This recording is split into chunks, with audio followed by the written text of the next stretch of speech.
In Chapter 4, they're talking all about color and design. Color is an extremely important part of designing. Color has the power to influence you in ways you don't even realize. Color choices can dramatically change how the viewer interprets your design and message without even saying anything.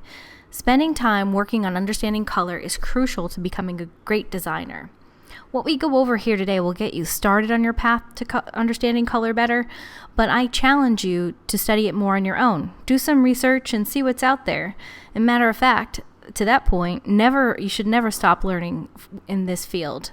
The key to longevity in this business is to never stop learning. Always stay up current with the trends, whether it's color or font choices or layout.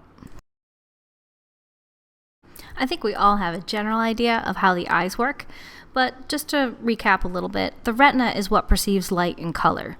Color is produced by the way our vision responds to different wavelengths of light. Light is reflected off objects, which absorb different wavelengths and reflect others. Wavelengths are a form of energy that makes up the visual spectrum. They are a part of the electromagnetic field, what a tongue twister, which also produces microwaves, radio waves, infrared radiation, and X-rays. Each color hue has its own wavelength. Wavelengths are also determined by a color's intensity, which is dependent on the amount of available light. Here's a little chart that shows you the electromagnetic field and the visual spectrum. You can see how we go from the reds to the purples in what we view with our human eyes. On the next slide, I'm going to go over a video that's going to explain this a little bit more in depth. You might have heard that light is a kind of wave, and that the color of an object is related to the frequency of light waves it reflects. High-frequency light waves look violet, low-frequency light waves look red, and in-between frequencies look yellow, green, orange, and so on. You might call this idea physical color, because it says that color is a physical property of light itself. It's not dependent on human perception. And while this isn't wrong, it isn't quite the whole story either. For instance, you might have seen this picture before. As you can see, the region where the red and green lights overlap is yellow. When you think about it, this is pretty weird. Because light is a wave, two different frequencies shouldn't interact with each other at all. They should just coexist, like singers singing in harmony. So, in this yellow-looking region, two different kinds of light waves are present. One with a red frequency and one with a green frequency. There's no yellow light present at all. So, how come this region, where the red and green lights mix, looks yellow to us? To understand this, you have to understand a little bit about biology, in particular, about how humans see color. Light perception happens in a paper-thin layer of cells, called the retina, that covers the back of your eyeball. In the retina, there are two different types of light-detecting cells, rods and cones. The rods are used for seeing in low light conditions, and there's only one kind of those. The cones, however, are a different story. There are three kinds of cone cells that roughly correspond to the colors red, green, and blue.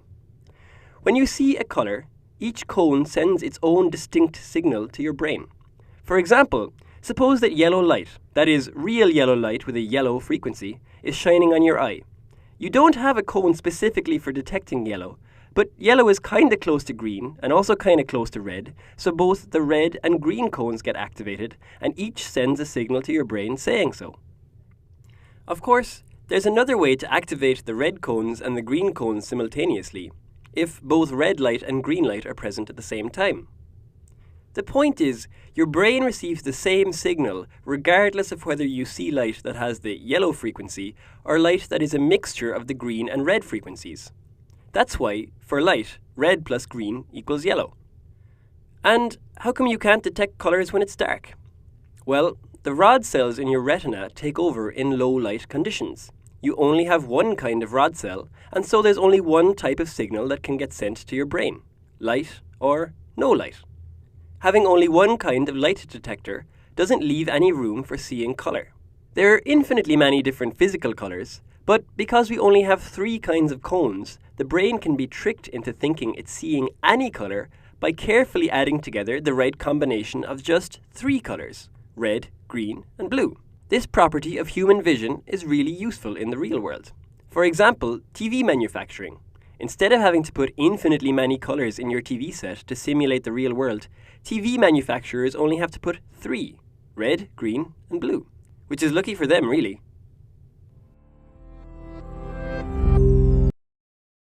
In this chapter, we're going to talk a little bit about the additive system and the subtractive system.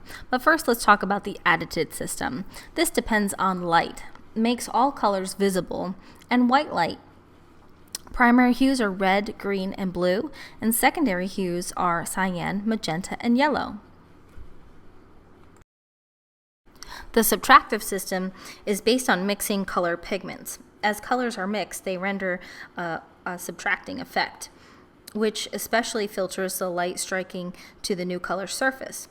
When two colors are mixed, a new color is created because the mixing has changed the different wavelengths. We're going to look at a video that goes over this and explains this perfectly in the next slide. When you first learn to paint at school, you start with a white piece of paper. Any inks or paints you add make the paper darker. If you combine two inks, it makes it darker still. So cyan and magenta makes blue. If you add cyan and yellow, you get green. Magenta and yellow, you get red. And if you add all three, you get black. Actually, when you print it, you don't quite get black, you get a rather murky brown. And that's why the cyan, magenta and yellow colour scheme always has black added when it's printed. I like to think of it as the world's first dyslexic acronym. Pixels on screen, however, work exactly the opposite way round. You start with black, and any colours that you add make it brighter. If you add red and green, you get yellow. If you add blue and green, you get cyan. If you add blue and red, you get magenta. And if you add all three, then you do in fact get white. So on screen, RGB, red, green and blue, is all the colours that you need.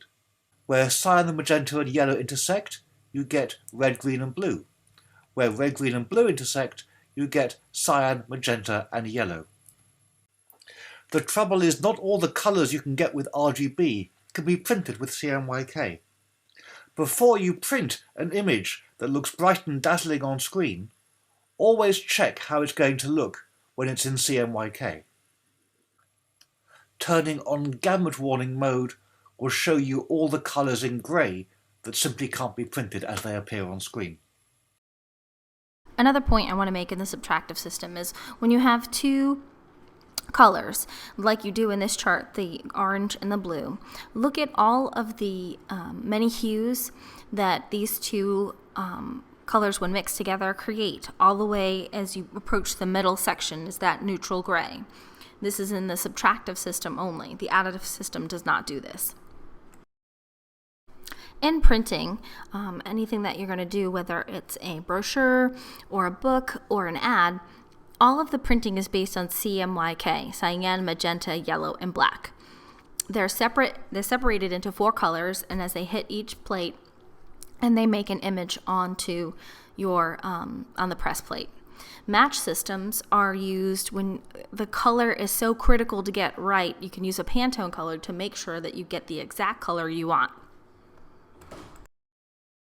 I wanted to make sure that I reviewed with you how to make sure that your color for print is corrected in a way that's going to help your overall product be produced. So in Photoshop, you're going to go to Image, Mode, and then that's where you're going to see CMYK color, and you're going to change that color.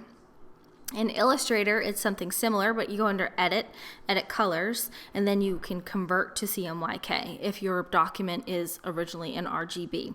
It's very important to do that and set up your files before you go to print, because a lot of times printers will say, oh, this doesn't meet our specifications, this isn't CMYK, it's RGB.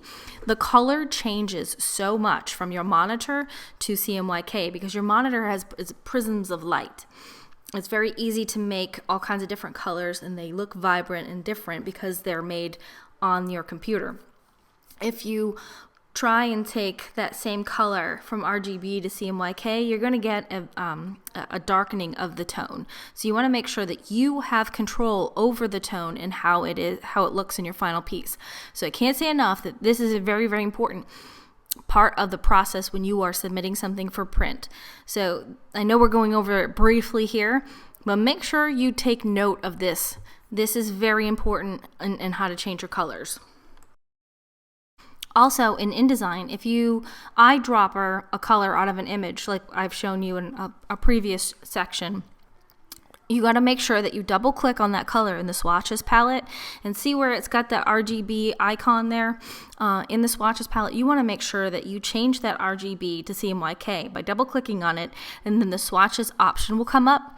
Under color mode, change that from RGB to CMYK. And then matching color, just like I talked about briefly before, like Pantone colors.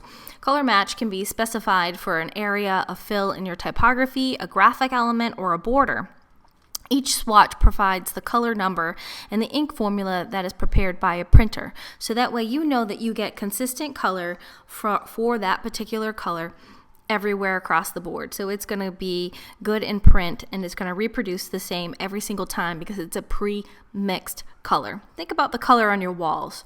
If you wanted a certain color, you're going to go and find that swatch to make it that color. This is very similar in the color match process. When choosing colors and working with colors in your designs, make sure that you're thinking about how the color affects the emotion of the overall design. I've got a little chart here that you can take a look at later and spend a little bit more time with, but these are definitely the underlying color themes or color psychology for each of the colors. So for instance, starting at the bottom, you see where that gray is called, it's balanced, neutral, it's calming and soothing. Then we have a peaceful green with growth and health. I also like to think of it in wealth as well. Green and money. Blue, it portrays trust, strength, and dependability. Purple is creative, imaginative, and wise. Red is bold, youthful, and excitement. That orange color is cheerful, confidence, and friendly. And that yellow color is optimism, clarity, and warmth. All of your colors are going to communicate something to you. But this right here narrows it down. It shows you some major popular brands that use their colors and how they use it. I like to look at a lot of different types of designs, ones I like, maybe I don't like, but still work, and see how they use color. Color can be interpreted and learned from everywhere around you. It's not just going to be in a book or some article on the website. It's out there everywhere. Look how other designers are using and incorporating color and start to really understand how they saw it, and then you will have an identity in how you see your color and how you're going to design with color. In the next slide, you're going to see a short video about the psychology of color and how it works. In this next chapter, we'll be discussing color and how to create color schemes for your design projects. However, before we can do that, we first need to understand something that is called the psychology of color. And by that I mean how colors affect your brain. Colors can be broken down into two very basic categories, warm and cool. Warm colors are represented here on the left-hand side of your screen. They tend to represent passion, inspire happiness and enthusiasm, and give people a sense of power and energy. Common warm colors include, but are not limited to, red, orange, and yellow. Cool colors, on the other hand, represent calm and give a sense of stability and professionalism. They also give people the feeling of trustworthiness. That's why many app icons and professional graphics like logos contain the color blue. People equate that with honesty and trust. Other cool colors in addition to blue include purple and green. Even though most colors fit into one of these two categories, no two colors share exactly the same attributes, and they all have their own unique fingerprints and emotional triggers on our mind. Let's explore that on a color-by-color basis. First up is yellow. Yellow stimulates both the mental process and the nervous system. It activates your memory in most cases, and it's considered to be one of the happiest colors in the spectrum. Green creates a soothing feeling. It relaxes you both mentally and physically and helps alleviate nervousness and anxiety. Green also offers a sense of renewal and harmony in most people. Blue creates a feeling of calm. It's considered to be a really cool color, not just in terms of, hey, that's cool, but in terms of temperature. It promotes productivity and is considered to be a trustworthy and dependable color. Purple. It's considered to be very uplifting and calming. It's often related to spirituality, and it really encourages creativity. And I think that's probably because it melds the stimulation of red with the calmness of blue in one single color. Pink. This is a really wild color. It gives you a sense of energy. Like red, it can also raise your blood pressure. It inspires confidence and is considered to be youthful, fun, and exciting. Red stimulates energy, can raise your blood pressure, and inspire action. It also gives you a sense of confidence and protection, and it draws more attention to itself than any other color in the spectrum. Orange stimulates activity. It also increases your appetite, so keep that in mind when you're painting your dining room. It also inspires social behavior and is considered to be the most controversial color in the whole lot. Why? Because most people have a really strong feeling one way or the other on orange. They either love it or they absolutely hate it. One of the two. White, on the other hand, promotes a sense of clarity, encourages you to declutter your workspace, symbolizes new beginnings and purification, and is one of the most neutral colors out there. Gray can be a little unsettling to some people. It tends to create expectations, which can be kind of stressful. It's also considered to be the color of intellect. I guess that's because most smart people are considered to be boring, maybe? And gray's a really boring color? I don't know. It's also seen as long-lasting, refined, and sleek. Black is considered to be a restful color, like nighttime. It promotes a feeling of power and authority. It can be overpowering in large doses, so be careful how much you use it. And it can evoke strong emotions, like hate. As you can see, each color affects us differently, and every color will mean something different to every person that sees it. Your job as a designer is to find the right color for the job and make sure to use it in a way that properly reflects the views and message of the piece that you're working on. That's the psychology of color. So I think I said this before in a couple slides ago, but PMS or Pantone color inks versus CMYK. So CMYK is the breakout of your color in cyan, magenta, yellow, and black. And it can vary from different printers to different printers. Luckily, things lately have gotten really good, and color criticalness hasn't been as much of an issue for me in any of my work. But if it is in yours, you should be aware of your PMS colors, especially if a client of yours has a specific color. And all that means is you can get the book out, and InDesign, actually in the color swatches, you can go and pull the exact color. The blue that we use for Visit Myrtle Beach is 307. So I don't necessarily use the PMS color of that anymore, but I do have the CMY breakout of that PMS color that seems to be very, very close across the board. So make sure that when you're working in any kind of print project that everything is converted to CMYK and that you've checked that any color critical PMS tones are also converted to CMYK, or that the printer knows which PMS that you are working with. Colors that you are creating on a computer are all RGB, red, green, blue based. So you need to make sure that whatever color that you are using in RGB, you can also create the equivalent in CMYK. Sometimes when you're designing for a client and they have a particular color in mind that they want you to use on something and it's RGB based, and they're disappointed when they get a printed piece back and the color that's been chosen, it doesn't exactly represent what color that they had in mind. You always have to be very upfront with each client and explain the difference between RGB and CMYK and why the colors are always going to be a little bit different, but you can get as close as you possibly can. It's easier if you point it out to your client in the beginning than it is for them to come back and say, oh, I don't like this because it doesn't look like what you showed me on the website.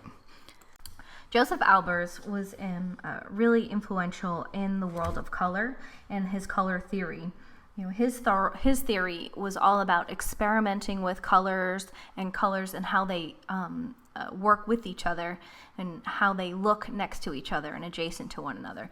So the next slide, we're going to see a video all about Joseph Albers. Art is not an object, but art is an experience. We actually innately know about colour. It's a little bit like swimming. You've just got to jump in. Hopefully someone's there like your dad to catch you. The same with colour, just jump right in, because then you'll begin to find your own voice. You know, color as subject matter, I mean, you can just use color as subject matter. Like, this is going to be about red, blue, green. I know that everyone needs a little bit of color in their lives, and a little bit of pop can bring a smile to their face, can sort of brighten someone's day. Most of the clients that I do work with, look to me to sort of provide the color direction. Color is one of the earliest components of the design that I address, mainly because color has so much power to establish mood, tone, perspective. When you're doing patterns and when you're creating something, it's most interesting to see what you can do with the color. I think of myself first and foremost as an architect. But when does color enter the design process? Intrinsically, probably very early on. Trust your own instincts, I think, is because everybody's going to have a different sense of what they respond to and what feels right. Color is really the mise en scène in which everything else takes place. What I think is so sort of brilliant about the Albers interaction of color is that brings that problem out and brings it into perception and brings it into the visual and makes that kind of manifest. So it's a really great way to get students to think more philosophically too about, it's very pragmatic on the one hand, but it gets them to think about what's at stake in making art. And that's really the aim of this, is not to become an Albers painter, but to find out who you are in relation to colour. You may remember that I often had said, even if I would know the answer to your question, I would not give it to you, because then I deprive you of finding out it yourself. This study by Joseph Albers illustrates the effect of color and color interaction. The two different colors appear as the same color due to the influence of the background colors. Okay, now we're going to talk about Itten's 7-color contrast. Contrast of value, contrast of hue, contrast of saturation, contrast of complements, contrast of temperature, contrast of extension, and simultaneous contrast. I have a video that's going to cue this up and make it much more easier to understand. Johannes Itten describes 7 different color contrasts in his book, The Art of Color. Contrast of hue refers to the contrast of pure colors in their most intense luminosity. Light-dark contrast refers to the contrast of the perceived value in the hue. Cold-warm contrast refers to the differences in the visual temperature of color. Complementary contrast refers to the perceived increase in the intensity of complementary colors when placed next to each other. Contrast of saturation refers to the difference between pure, intense colors and dull, diluted colors. Simultaneous contrast refers to our eyes generating a color's complement if it's not there. Contrast of extension refers to the color proportion, the ratio of one color as compared to another.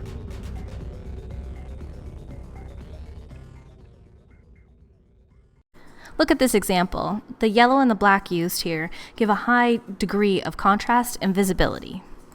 Here's an example of contrast in hue. The bold energy in this phone card is achieved by using a variety of saturated and contrasting hues.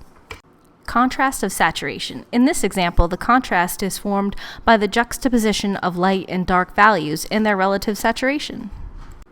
Now here's an example of contrast of complements. Complements such as orange, red, blue, purple color scheme produce a high contrast energy that is fitting for the subject. Contrast of temperature. In this example, you see the blue and the orange color scheme is both complementary and contrasting in temperature. In this example of contrast of extension, the smaller percentage of the green area is contrasted by the reds and oranges, reinforcing the scale of the dinosaur in the foreground. This helps the dinosaur dominate the composition. And lastly, simultaneous contrast. Notice a significant change in the green circle as it's influenced by the 4 different colored squares. And the next slide, we're going to have a small video about color that I think is a real capstone to this entire chapter. And then we're going to play a game. Color. It plays a vital role in design and everyday life. It can draw your eye to an image, evoke a certain mood or emotion, even communicate something important without using words at all. So how do we know which colors look good together and which ones don't? The answer is simple. Color theory. Artists and designers have followed color theory for centuries, but anyone can learn more about it. It can help you feel confident in many different situations, whether it's choosing colors for a design or putting together the perfect outfit. All it takes is a little insight, and you'll be looking at color in a whole new way. Let's start at the beginning, the very beginning, with a refresher on the basics.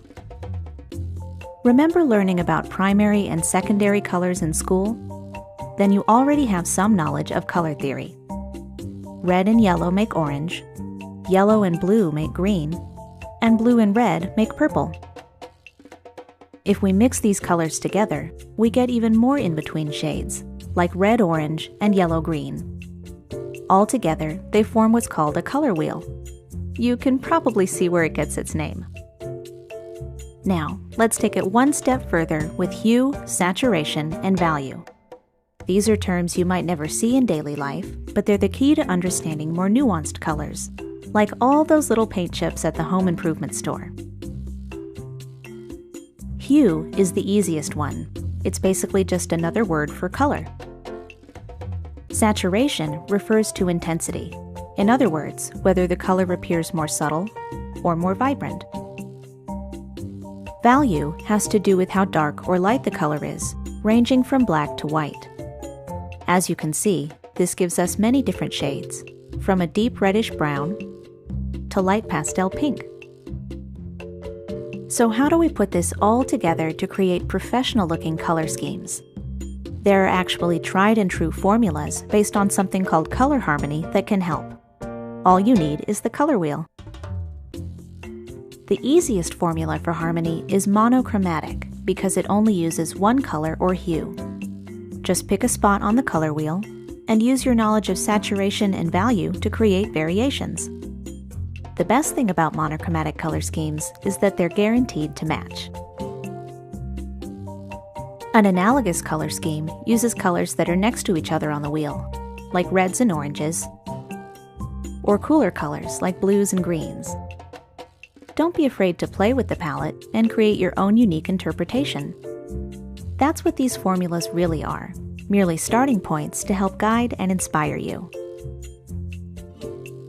Complementary colors are opposite each other on the wheel, for instance, blue and orange, or the classic red and green.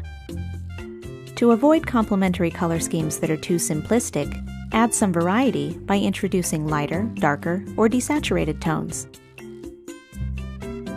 A split complementary color scheme uses the colors on either side of the complement.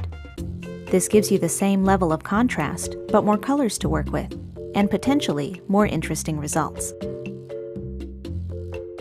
A triadic color scheme uses 3 colors that are evenly spaced, forming a perfect triangle on the wheel. These combinations tend to be pretty striking, especially with primary or secondary colors, so be mindful when using them in your work. Tetradic color schemes form a rectangle on the wheel, using not 1 but 2 complementary color pairs. This formula works best if you let one color dominate while the others serve as an accent. There are a few classic do's and don'ts when it comes to color. For instance, have you ever seen colors that seem to vibrate when they're placed next to each other? The solution is to tone it down, literally, and there's a simple way to do it.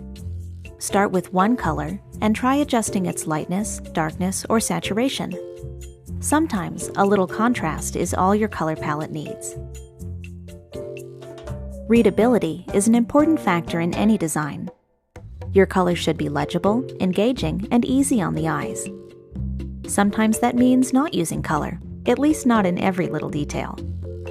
Neutral colors like black, white, and gray can help you balance your design, so when you do use color, it really stands out.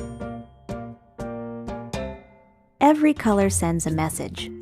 It's important to consider the tone of your project and choose a color palette that fits. For example, bright colors tend to have a fun or modern vibe. Desaturated colors often appear more businesslike. Sometimes it just depends on the context. You'd be surprised how flexible color can be. You can find ideas for color schemes in all kinds of interesting places, from advertising and branding to famous works of art. You can even use a web resource to browse color palettes or generate your own. Even experienced designers take inspiration from the world around them. There's nothing wrong with finding something you like and making it your own. Everywhere you look, there's color, color, and more color. It can be intimidating to use it in your work, but it doesn't have to be. Just keep experimenting and remember what you've learned about color theory. Soon, choosing